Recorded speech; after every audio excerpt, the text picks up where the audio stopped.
Kaya magulo, sobrang gulo. I don't think magulo dun sa pabor eh. Magulo dun sa hindi pabor. Dalawa ang pwede nating gawin. Ituloy o ibasura. State mo, ang layo na sa return the issues ang sinabi mo. Wala ko narinig yun. please, That's why, Mr. President, ganito na lang gawin natin. Mahaba-haba rin yung supposed to be accurately, clearly stated motion. Can we write it down? Can we flash it? Para makita na natin yung fixed wording. Because I never heard return the issues. Ngayon ko lang narinig sa presiding officer.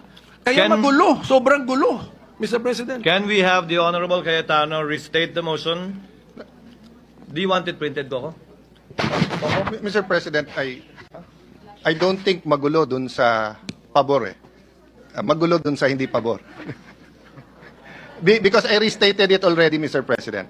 Whether we use the word remand, whether we use the word return, there is nothing in the Constitution, in our rules, given not only the point na sui generis ang classification ng ating court, yung time na final, yung ating gagawin, this will actually expedite everything. If you map it out, Mr. President, kung ano mangyayari, mas bibilis pa nga dito. Kaya sa akin, Mr. President, bago magbago ang isip ni Senator Bato, we've clarified as much as it can be clarified. So maybe we can just vote on it, Mr. President. There is a motion made by Senator Bato, amended by Mr. Senator President, before you Cayetano. continue, can I invoke Rule 14? So kung may motion, all motions, etc., or any senator shall require it, they shall be committed to writing. Mr. President, I am requiring that it be committed to writing and flashed on the screen para makita natin the details of the motion, Mr. President. Mr. President, can they type it as I narrate it? Then we can edit it together. Then may I remind everyone that we're already in the period of voting, so it cannot be interrupted anymore. But no, it's in good. Nagtawag na siya. But we will follow. Tama yung motion mo, Mr. Minority Leader. So we will narrate it and so that it will be typewritten. Can the Secretariat coordinate with Senator Cayetano now while I recognize Senator Judge? Dalawa ang pwede nating gawin. Ituloy o ibasura. Ang dismissal, ibasura. I am not proposing na ibasura. Yun nga ang pakiusap ko kay Senator Bato, and I will restate it. Yung ituloy, dalawang klaseng ituloy. Bukas, babasahin, and then i-issue yung summons. But that will not stop Senator Bato or any one of us from questioning pag binasa ng prosecutors tomorrow, yan ba ay fourth impeachment complaint? Balik na naman tayo sa step 1 ngayon. Yung remand ay ibalik. Ibalik sa House at and maybe I can state it, Mr. President, no?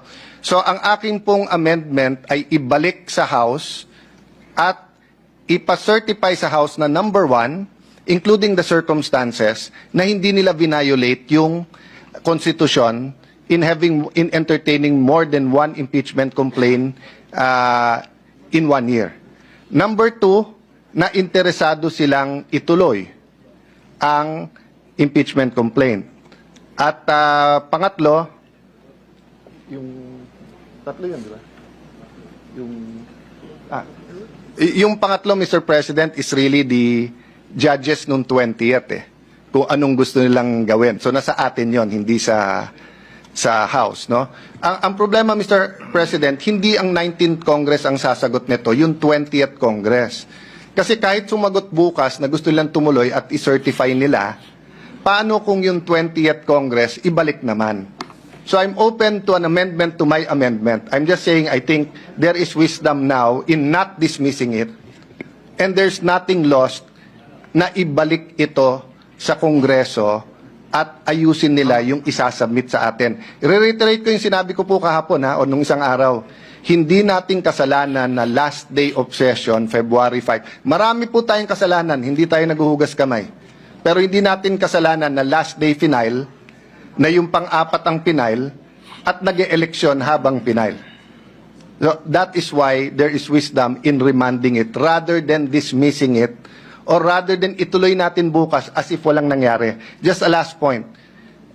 I don't agree totally with Brother Robin na hindi natin ginawa yung legislative agenda, yung mga ipapasa. Pero nakita naman po natin, BICAM report na lang po eh. The reality is, kung tutuloy natin yung debate until 10, 11 tonight, pagdating natin bukas mag-impeachment court, lahat ng mga BICAM na yon balik to square one at marami doon ay sayang, pwede na talagang i-take up kaagad-agad, Mr. President. So the amendment is instead of dismissing is ibalik sa Kongreso and then subject to style, no? I-certify ng Kongreso na hindi nila nilabag ang konstitusyon in more than one filing, and number two, na interesado silang ituloy at sino yung nakatakdang prosecutors nila. All those in favor of the motion of Senator Cayetano, as read and as you can see in the screens before you, please raise your hands. Kindly.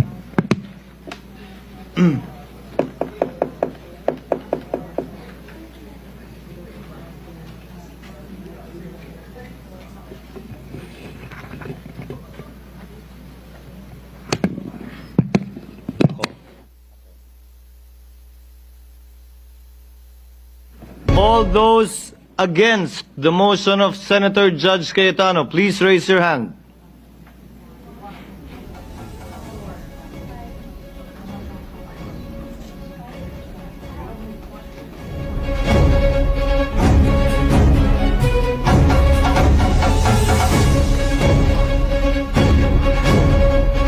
With 18 affirmative votes, 5 negative votes, 0 abstention, the motion of Senator Cayetano is carried.